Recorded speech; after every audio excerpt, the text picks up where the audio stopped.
around no bad guys, just disturbed guys.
Hello everybody and welcome to the Comics Gate Art Stream. My name is Brian. I'm going to be working on Englewood page 5. Hopefully finishing it today. I hope you guys are doing well.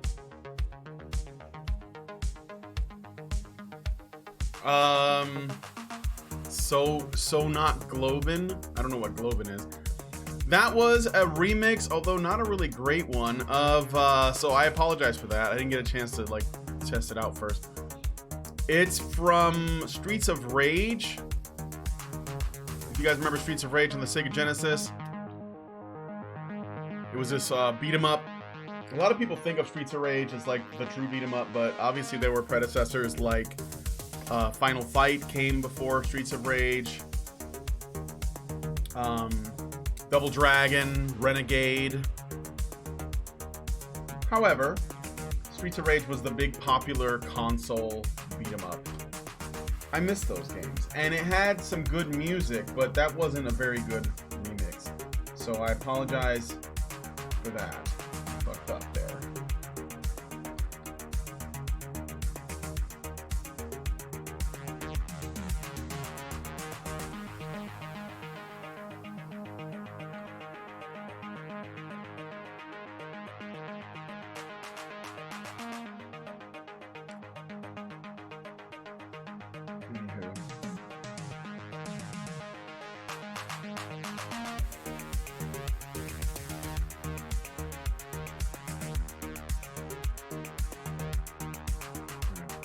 I'm making some little changes here.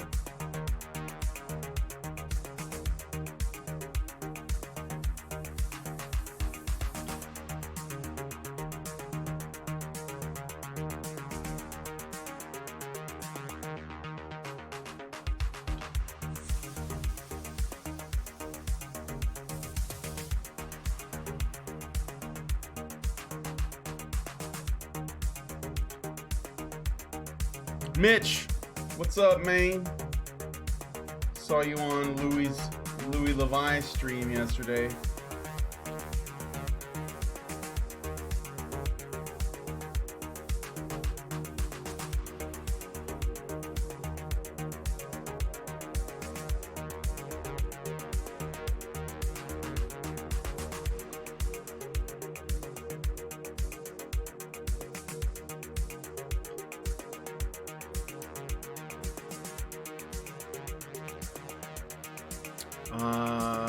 When you're up against a trouble, meet it squarely, face to face. Lift your chin and set your shoulders. Plant your feet and take a brace. When it's vain to try to dodge it, doge it, do the best that you can do. Sargon is going to be investigated by the UK police for his rape tweet. Get the fuck out of here.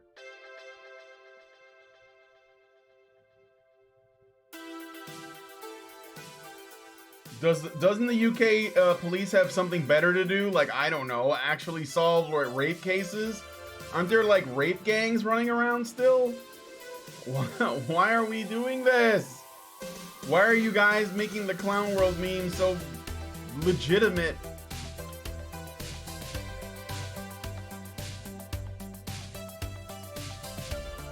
Aside from that, that's like without even considering the fact that it's not a rape tweet. It's specifically an anti-rape tweet. Oh, God. What the fuck? I think that's just ways in which you know, the media are trying to smear Sargon. It's like the Trump thing, you know. There are still people that believe that you know, Trump is a serial rapist because he said they let you. There's still people who haven't like woken up from that yet. It's unbelievable.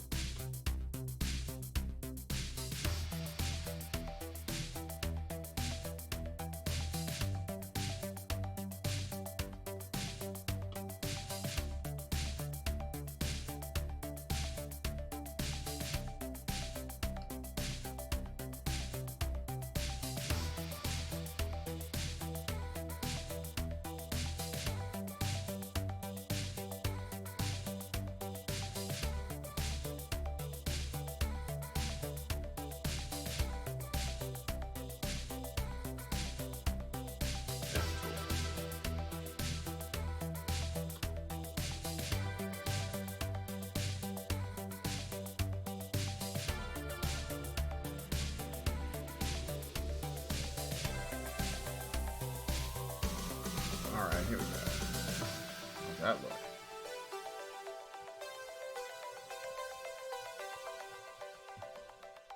I think as I do more and more of these, I'm gonna get better and better with the action. I'm actually having a lot of fun with that. I don't have a lot of opportunities to do that.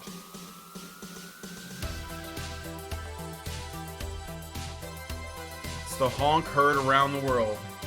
I thought that was the smirk. The smirk of 1,000 white men. All concentrated in one.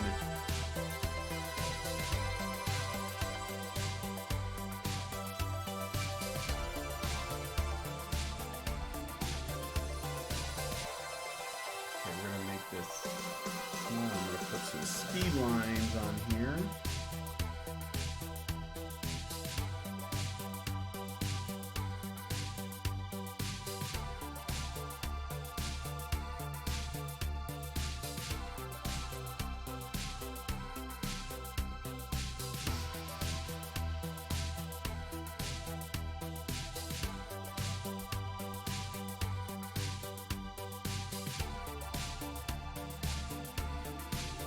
Shit, I'm in the wrong layer. Well, no, I'm not. No, I'm not. It's all good.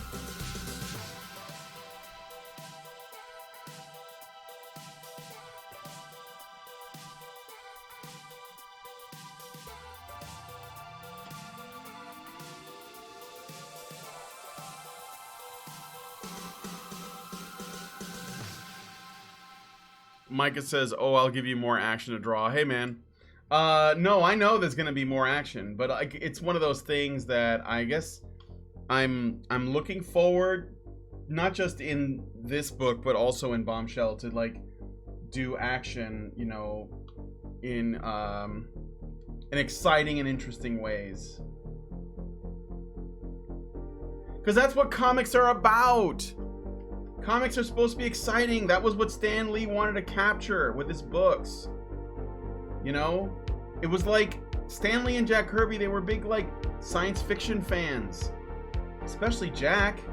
He wanted to capture stuff that he saw in the pulp books of his time, like Flash Gordon and shit in the serials. He wanted to capture the magic of that.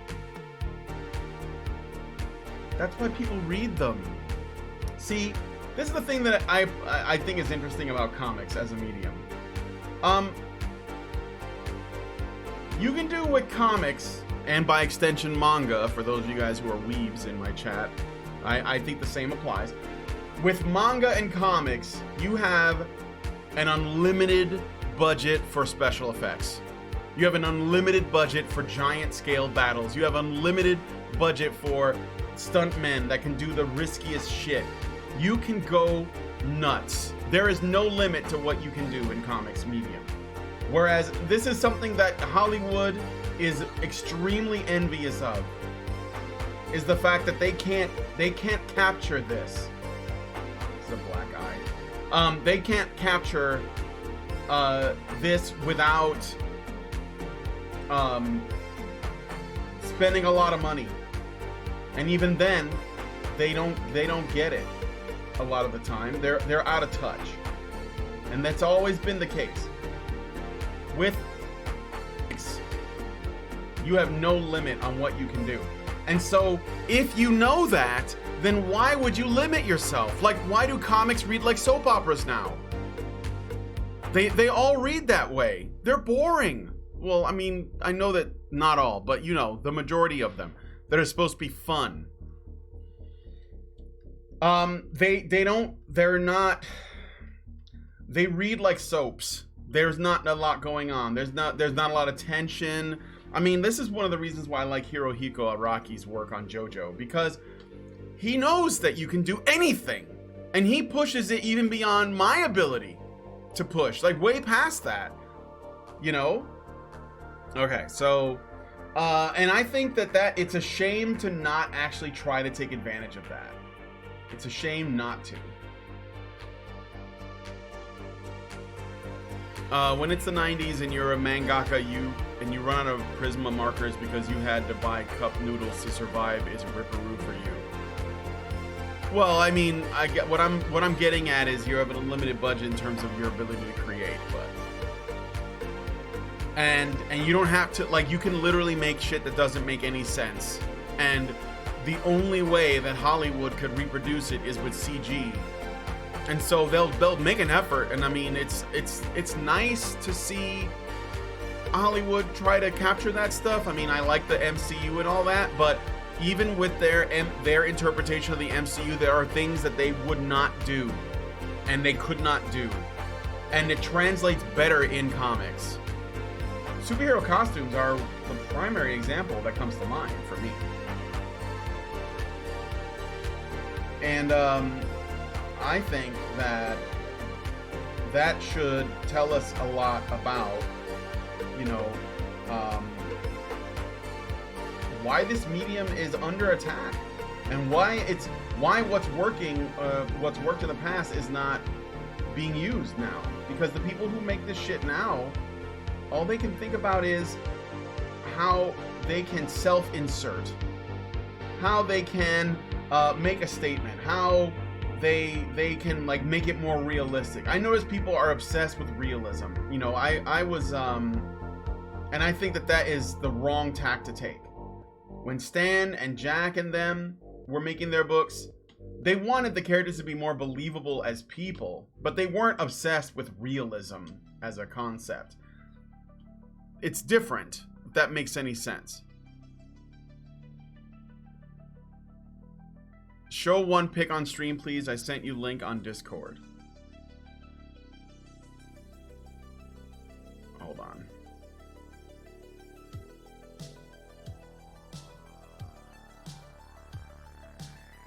Oh, that's cool. I like that. Did you make that yourself, Neela, or is this like a collaborative effort? Give me a second. I'll download it and put it on I'll share it on the screen.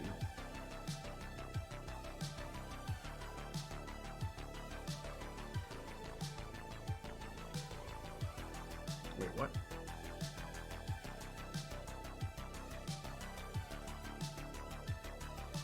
Unsupported file format? What is it? Oh, I see. Give me a second.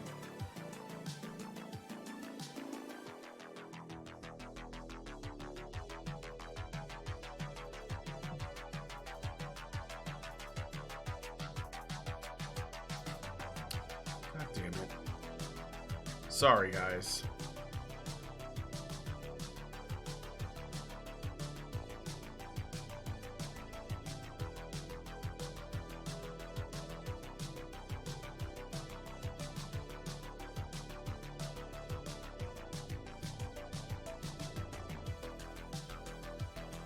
All right.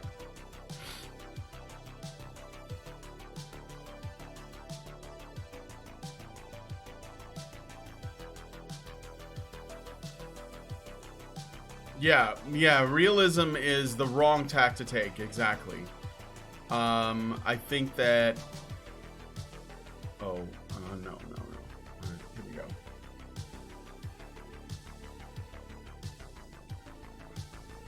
That's cool. So is that Allison, Karen, Hannah, and Anna Cherry? Iron fedora. Heavy is the head that wears the crown. Oh man.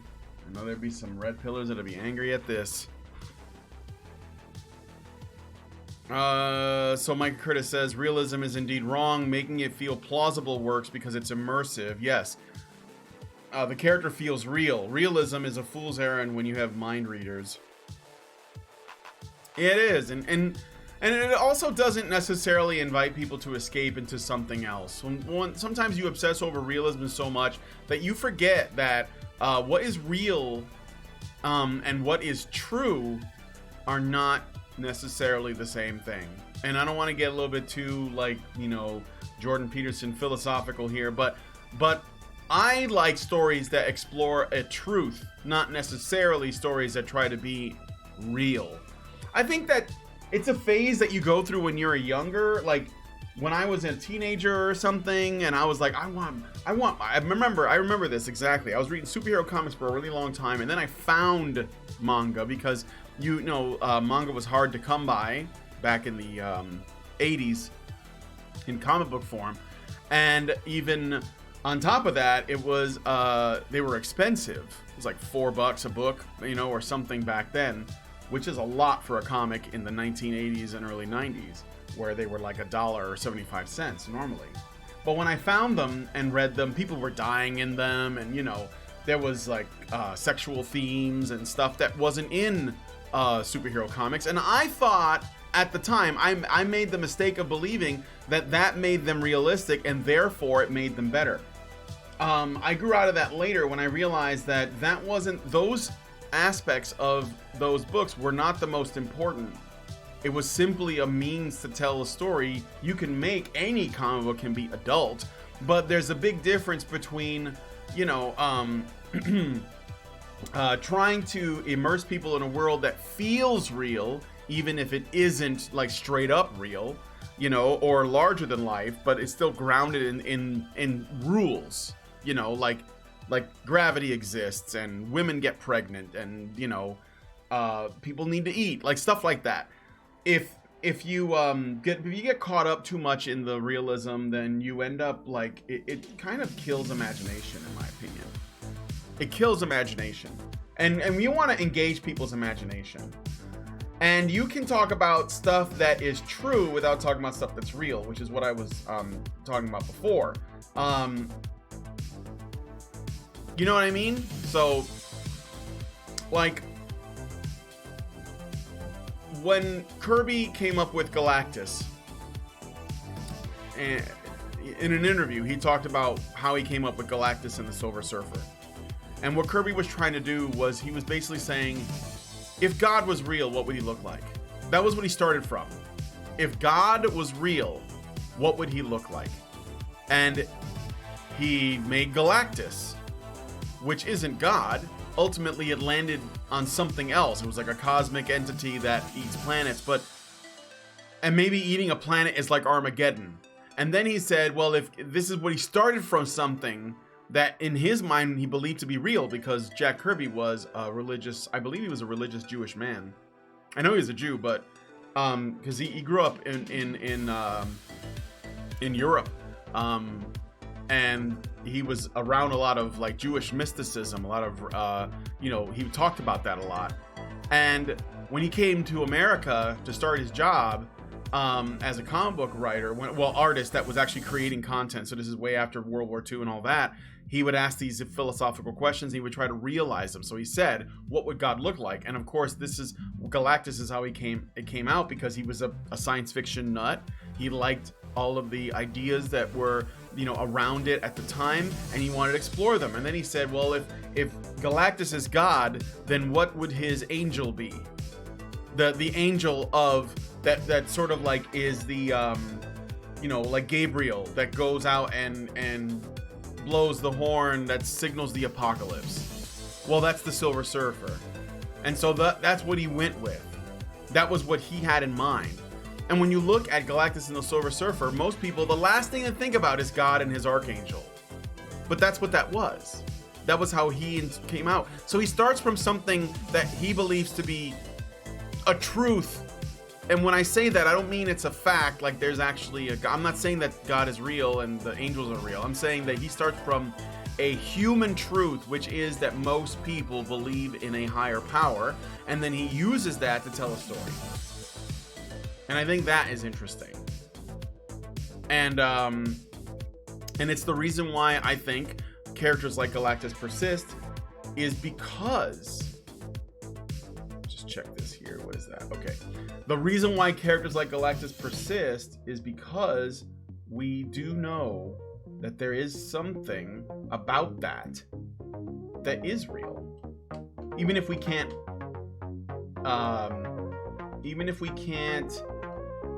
say explicitly discuss it, even if we can't entirely understand why we know it,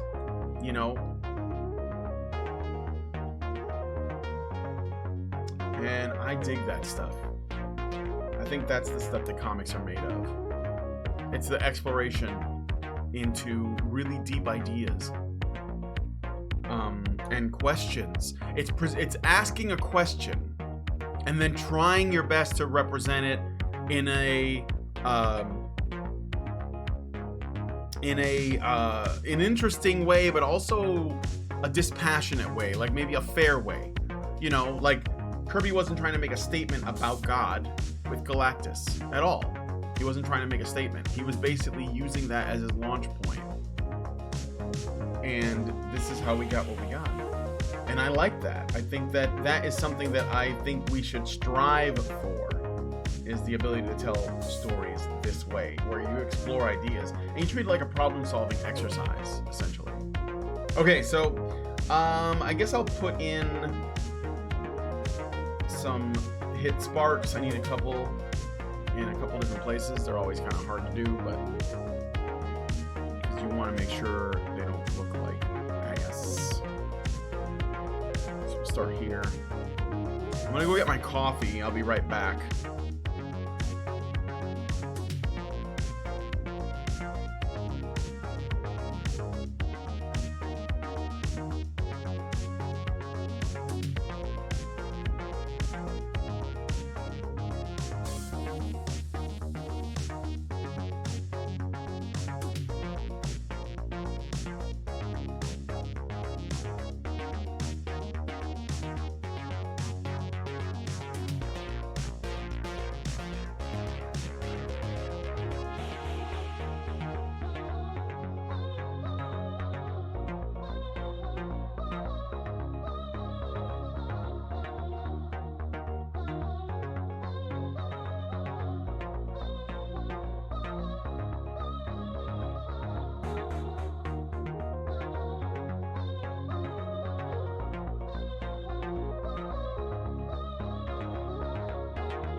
All right, I'm back. Pet Ken says, I don't mind political messaging as long as said messaging is subtle. I don't want to have my nose rubbed in it like a child. Yeah, the issue though is sometimes it's difficult to know like if where is the line at when it comes to subtlety. I think that for me, I'd like the goal to be not to tell people what they have to believe, but if I'm gonna do something about that's political, I want to try and present both sides as fairly as possible. And even if one side is clearly wrong, like for example, and I would never do this, not really anyway, because I don't think that even though people have asked me to do this, I swear to God, people have been like, oh, you're gonna make, you know, Bombshell into like an anti-feminist hero and you're gonna have feminist villains. I'm not doing that shit. That's fucking dumb. But you do a thought, you do it like, let's say theoretically I was gonna make that, you know, because I know that that's what we talk about on the channel a lot and I talk about a lot. So if I wanted to do a story that involved, you know, equality as a sense, so I wouldn't even start with feminism. I'd say, okay, let's talk about the idea of equality. This is a philosophical concept, right?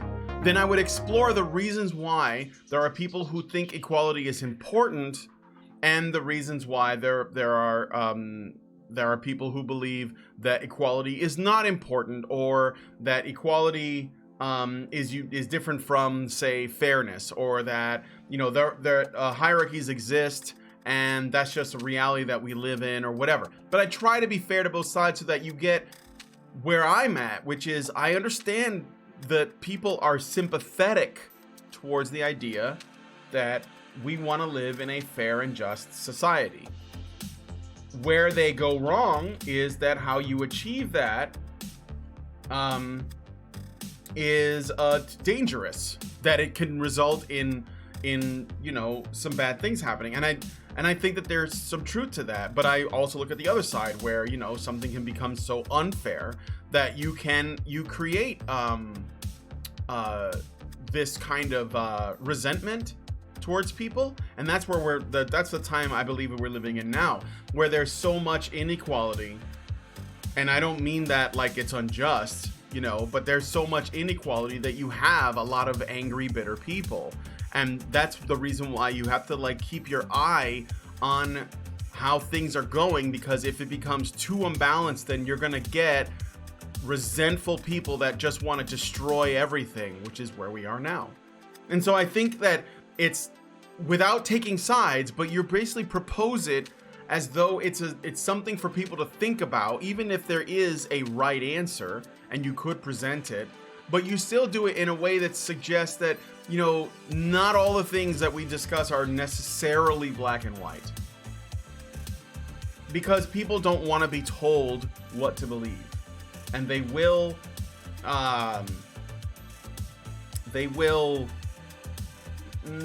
let's say that it won't go over well with folks if it's presented that way, where you're telling them what they're supposed to believe. So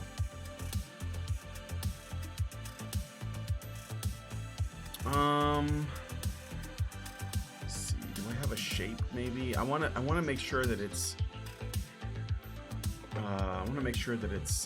symmetrical.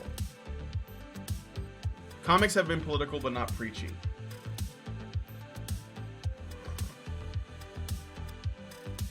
Yeah, a comic about anti-feminism is an awful idea. I would never do it. Oddly enough, like Brian said, these come from thought experiments. I conceptualize Englewood as what I wish could happen to stop gang violence in Chicago. Yeah. No one buys a comic for a sermon. No, that's why chick tracts are free. And you just find them lying around because nobody wants to buy that. Absolutely not.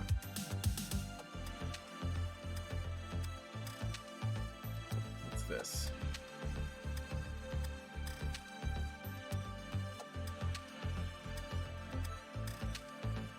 I don't know.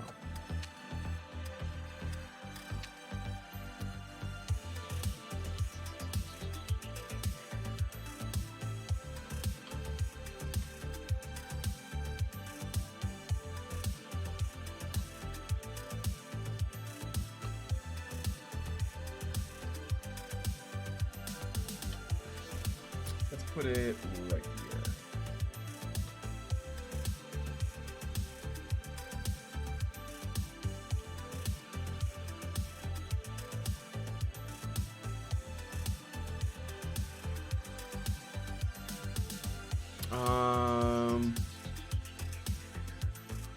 I'm just kind of playing around with things right now. Maybe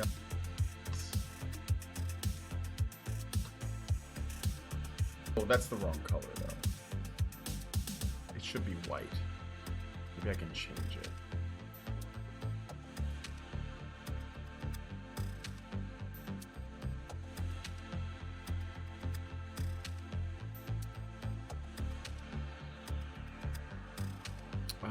Let's see.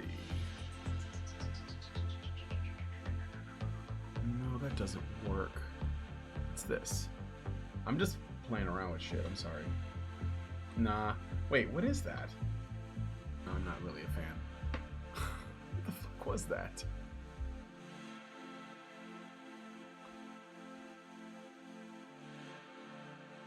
Why?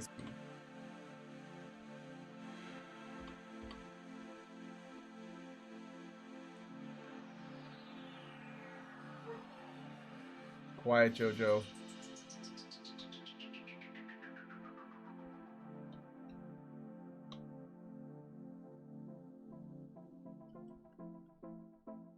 That's good. All right. So, I'm gonna put this layer on the bottom. Wait a minute. Is this sharing? Oh, I'm in the wrong. What is that? Oh yeah, here we go. This down here.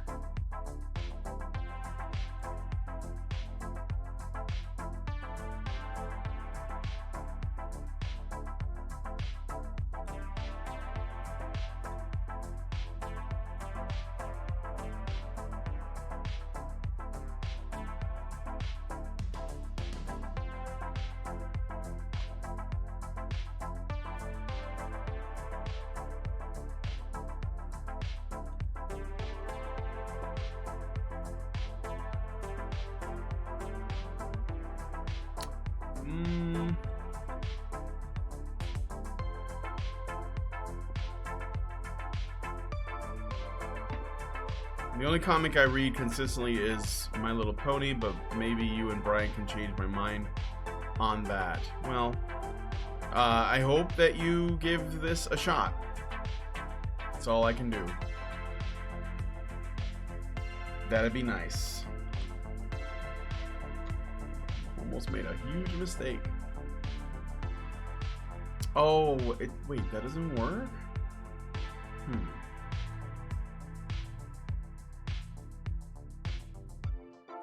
Anyone planning on seeing the Brightburn movie? I don't know. It looks all right. I'm not sure. I'm not a rich man, so I can't be going to the theater all the time. I just went to see Endgame, and the only other movie I plan on watching this year in the theater is John Wick 3, because fuck yes. And then I'm done, I think, for the year. I am definitely gonna wait and see what people have to say about Star Wars, because the salt's gonna be amazing. But I just why are we doing this? All right, I'm trying to find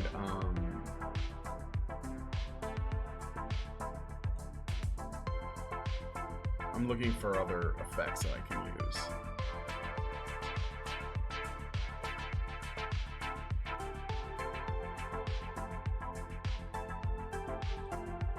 I like that, but it's... Well, actually... This is good, too.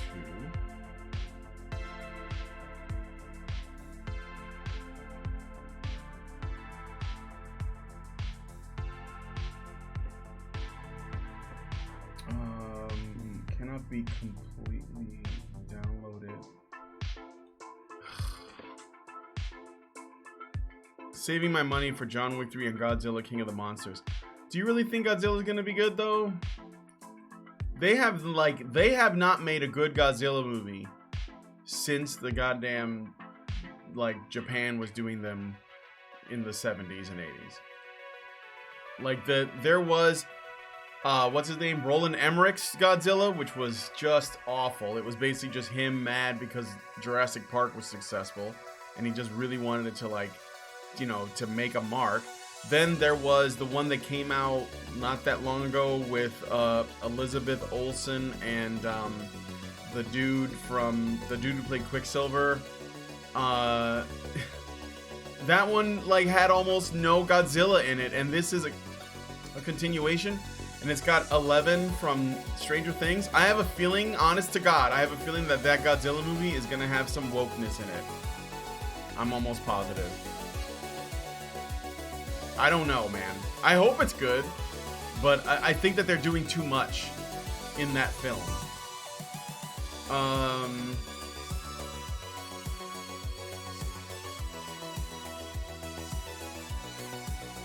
But I don't know. Was Brightburn directed by James Gunn, or was it just produced? I thought it was either written or produced by him.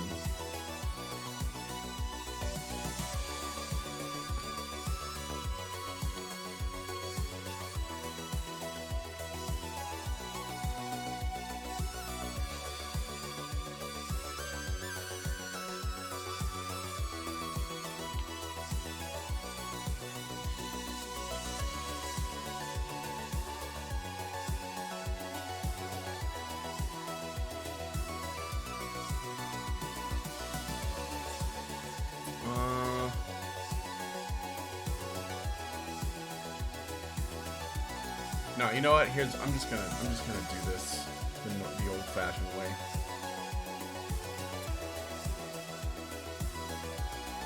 I need a shape tool though.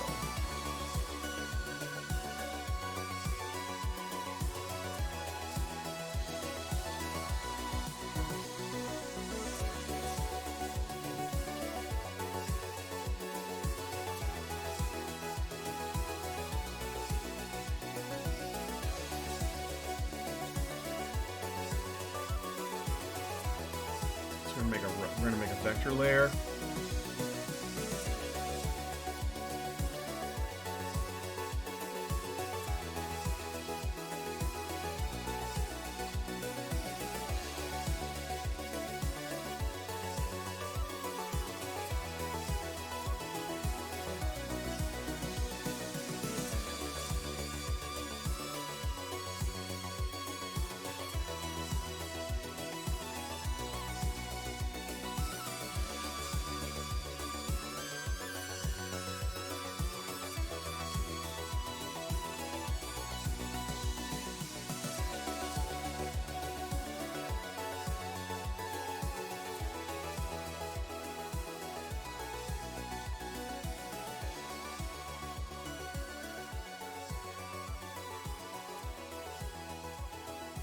Yeah, okay.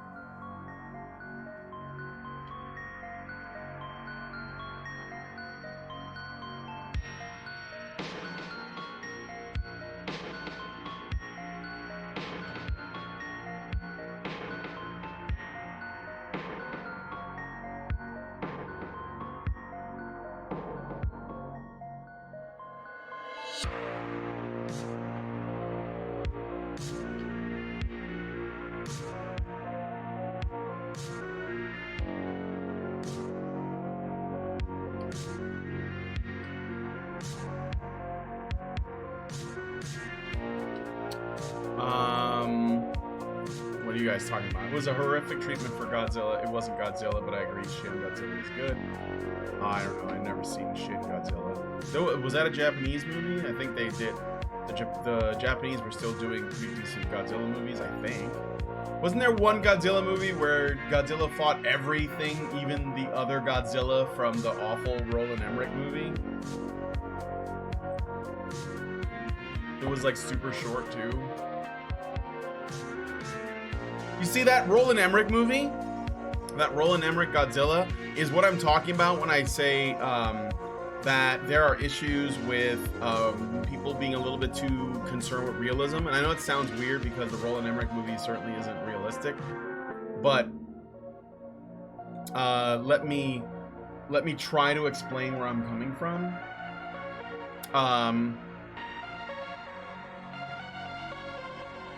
Duplicate this.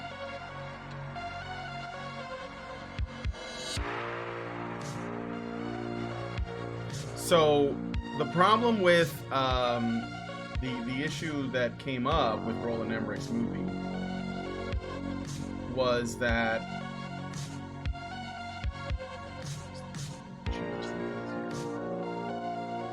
this was bugging me.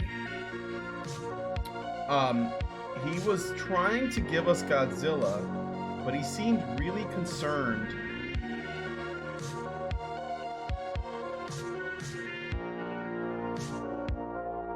with how it was presented.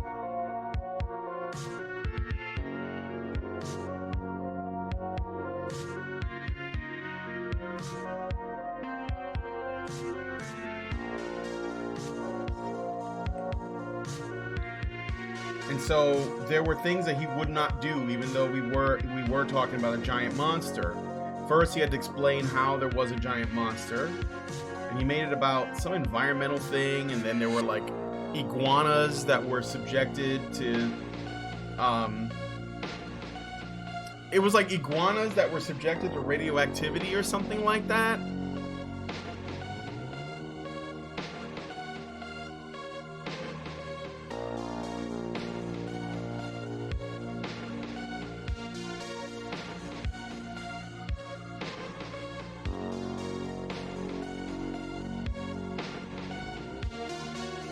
And then, on top of that, because he made it iguanas, and I think he was trying to, like, make it plausible, because I think originally it was an Allosaurus that was, you know, affected by pollution or something like that, and toxic waste and nuclear waste, because Godzilla is symbolic of Hiroshima and Nagasaki for the Japanese. He's like their Incredible Hulk.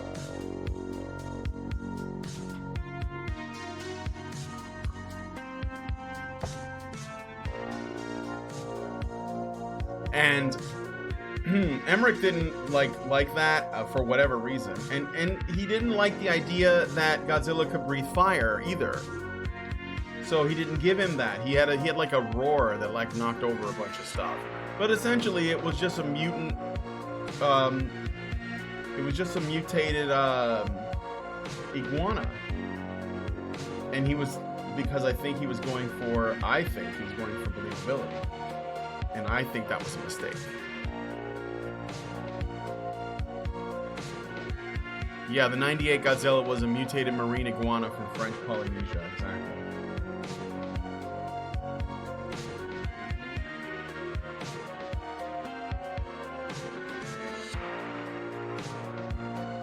Also, Matthew Broderick, really?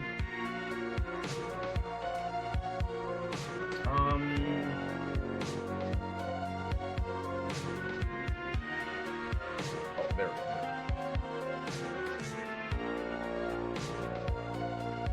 I want to pet U.S. nuclear weapons. Lol. Anywho, I'm just looking up. I need help with something. Does anyone remember Saturday the 14th? No. Friday the 13th is not bad. It serves its purpose.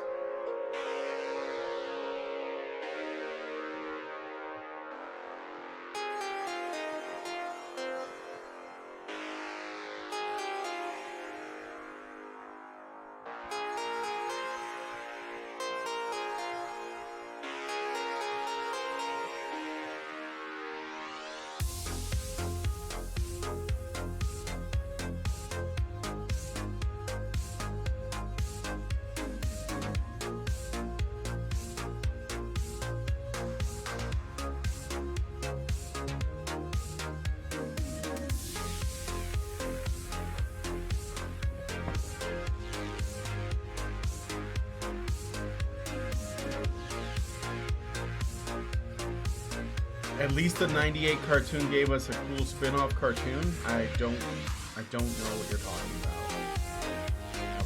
I was too old. Too old for that.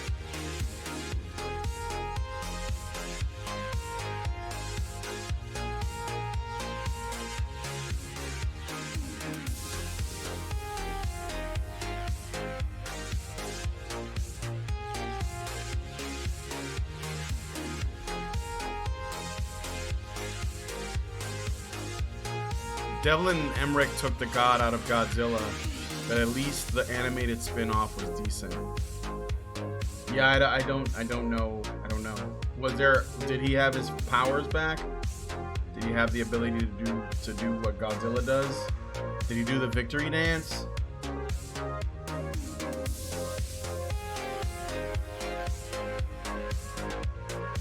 I'm almost done with Sekiro. Pretty sure I'm at the end. I haven't really had a chance to, wasn't that made by the same folks who did the MIB cartoon? Oh, I don't know. Like I said, I've never seen it. I just remember watching the '98 one and going, what the fuck is this movie?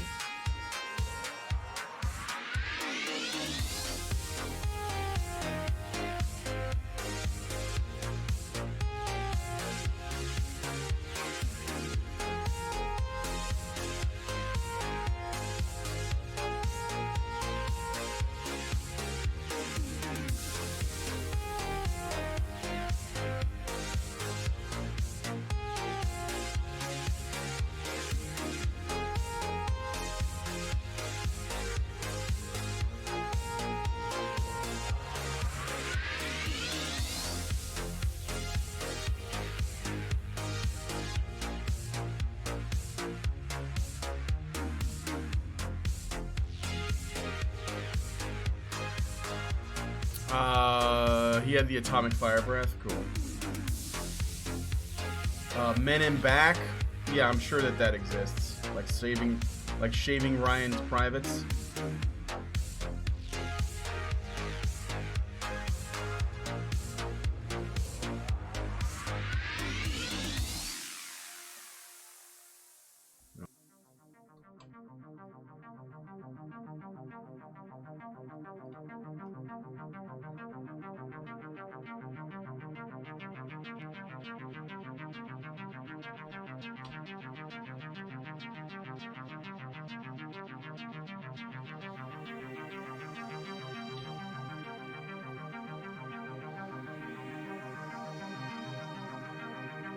Alright. There are multiple endings to Sekiro depending on some of your choice, even different final bosses. Yeah, I know. I don't know, well, don't tell me, but I already know that one, I'm currently fighting the demon of hatred. That's proving to be a challenge. A motherfucking challenge. Speaking as favorably as possible. But yeah, I'm currently on the demon of hatred. I'm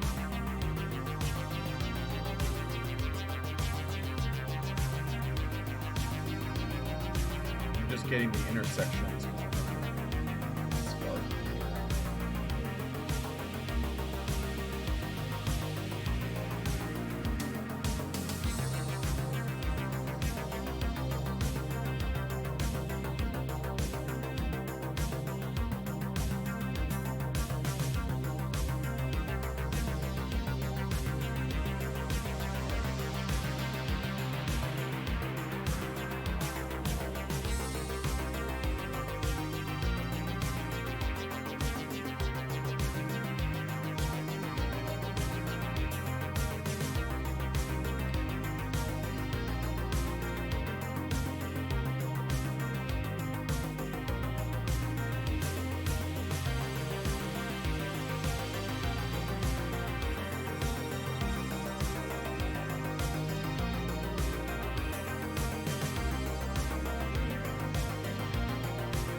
Those cartoons did not age well, let me tell you.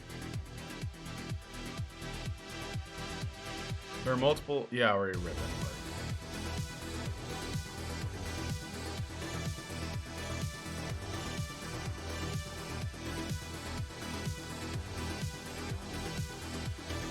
Yeah, I don't know.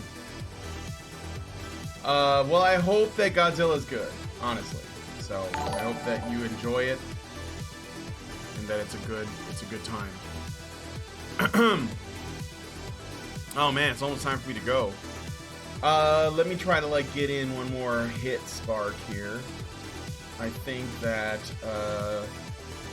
this last one I'm gonna try some, because of the action, I'm gonna try and do this another way. See what I can do with some speed lines.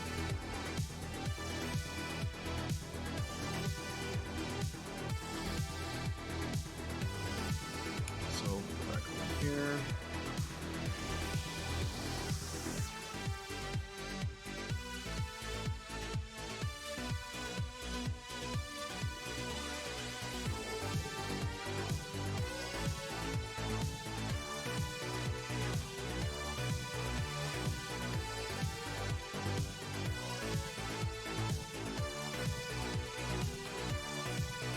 What the fuck?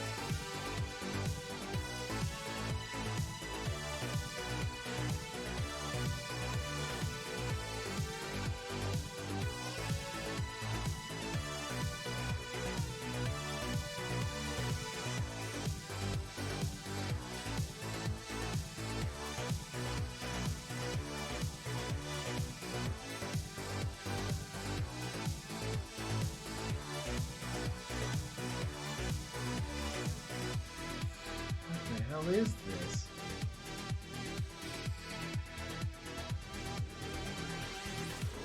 Okay, hold on. I'm just playing with this thing now. I just want to figure out how this works.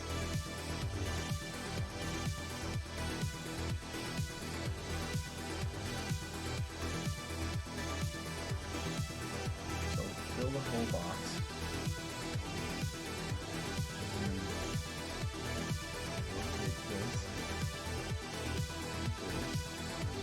So let's try to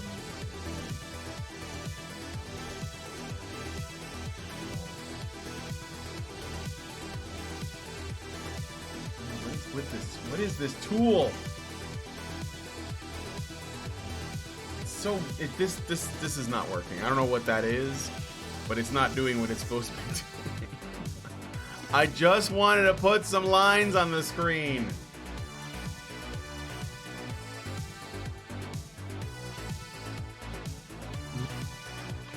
What? All right, we're gonna do this another way. What are you trying to go for there? Is it a proportion line? I mean, it's just speed lines, dude. I don't know. See, like...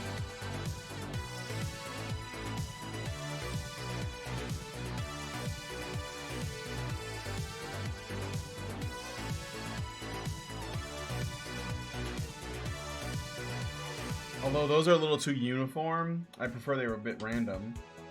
I can make them bigger. Spread them out.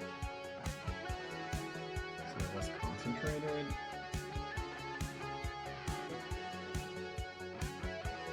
Move it up a bit.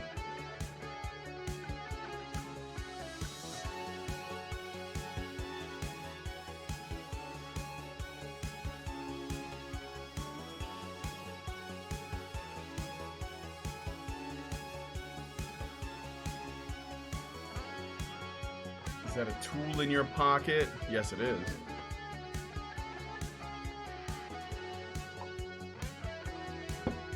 So I'm just trying these things out. So like what I can do, I think, is I can. This is what kind of layer is this? I can rasterize this layer.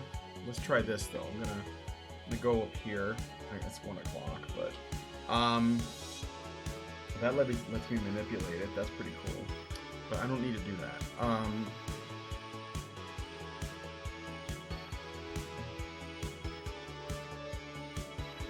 Oh, it's because of the tool I'm in. Whatever. So I can rasterize this layer. So first I'll make a copy of it. It's always good to make a copy of like what you're working in. And then rasterize it. Oop. And now it's just pixels. And so then I can go in and erase so that I'm not covering up the main character here. I can just erase out underneath him, like inside of him.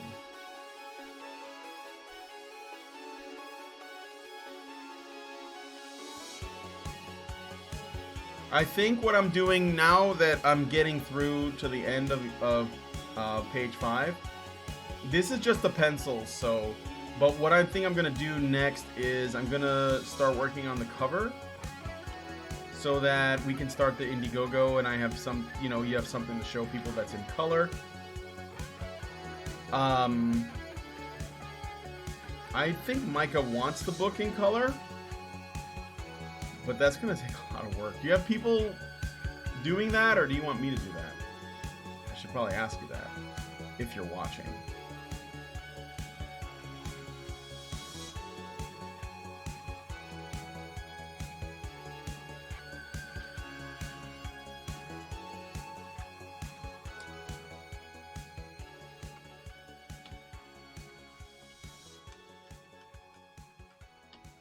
There we go. Big knee to the face. I could, in theory, like leave this in. There was another. You can also make it into a mask, which would be even better because you can draw things back in.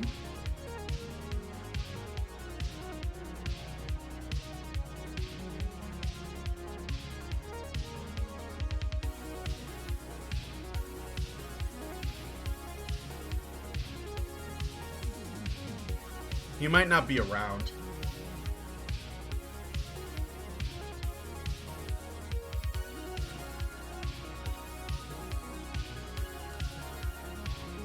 So yeah,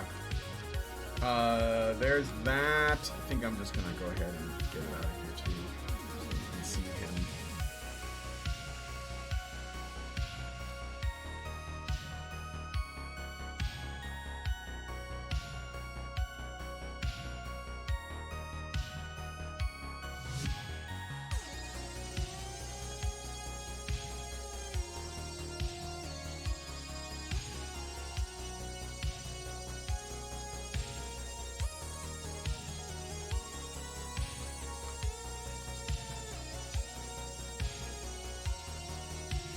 There we go.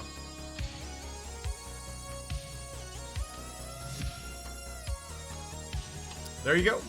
So I'm gonna save where I'm at, and I gotta quit because I gotta get ready for the show later and all that. But thanks guys for coming on the Comicsgate art stream. Like I said, I think tomorrow I'm gonna start working on the cover for this book. I think it will also be a back cover, so it's gonna be like a bigger than the normal page. I think that he had something in mind that he told me about that could work, and I'll be starting that on Thursday because tomorrow I'm working on. I'm gonna try to finish what I started for Prinny, which is the his cover of Gretel, and then which I've been working on. I'll show you guys where I'm at so far on that. There it goes. Come on, there it goes. And yeah, so I'll try to finish that one for Prinny, and then I guess, you know, like I said, starting Thursday I'll work on the cover for Englewood, and yeah, sounds good. So thanks for coming on the Comicsgate art stream. Please give me a like, subscribe, hit the bell for notifications, and leave me a comment. I appreciate it. Thanks guys, and I'll talk to you guys in the afternoon. Have a great one, everybody.